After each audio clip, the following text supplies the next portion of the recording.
Greetings everyone, happy Easter. We're still celebrating Easter. I'm standing right under the resurrected Jesus, and he's alive in our lives and he's alive in this parish. That's what we celebrate.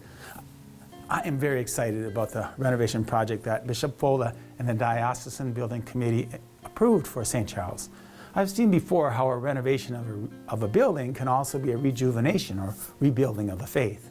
We believe this building will be the site of worship for generations to come.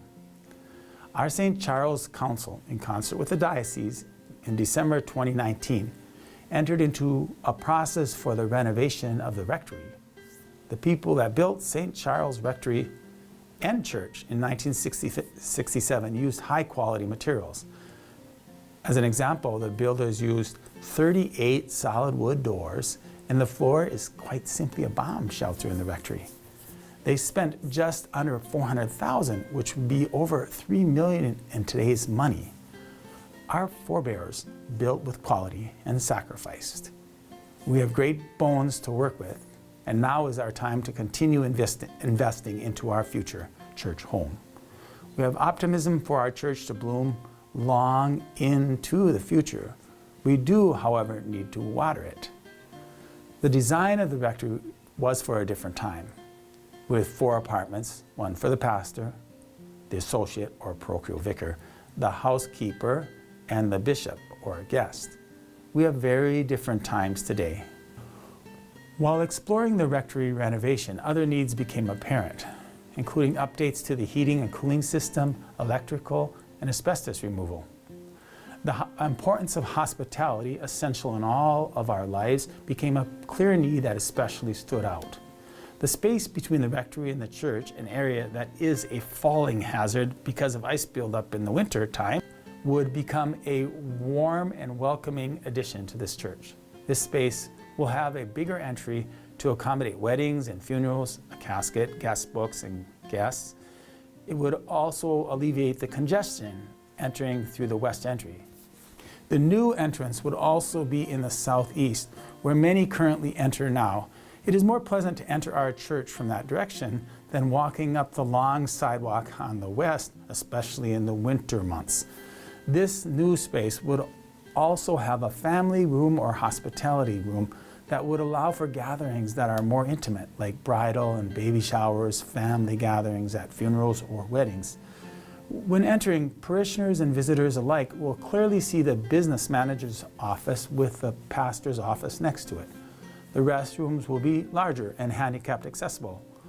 When the pastor desires to invite people into the rectory, it could be a place of hospitality for deanery meetings or parish groups with its bigger dining room. I beam with excitement as I think about the opportunity for our church. And now is the time. My name is Kurt Halmrest. I'm one of the lay directors for Parish Council, as well as the co-chair for the building committee.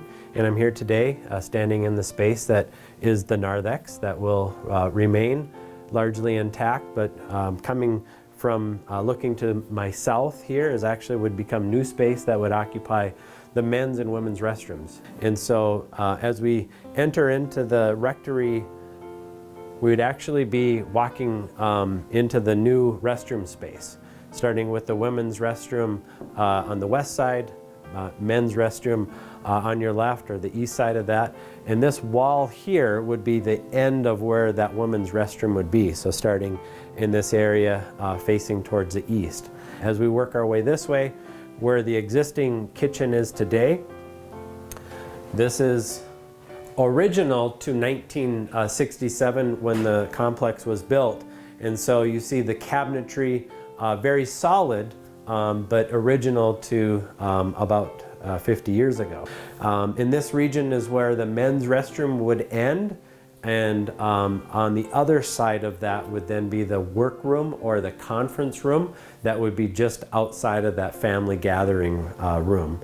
And so as we look back towards where the secretary's office was previously, this would become part of that conference room we had talked about, and then further east of that would then be the space that would be the priest office that would be part of that new addition.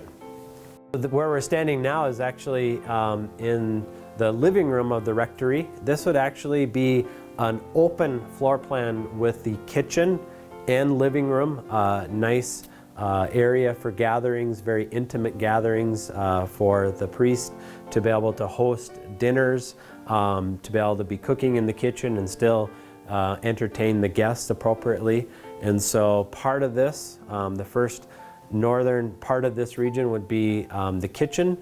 This wall here would be separated. That conference room would be on the other side of that, accessible through a hallway, of course.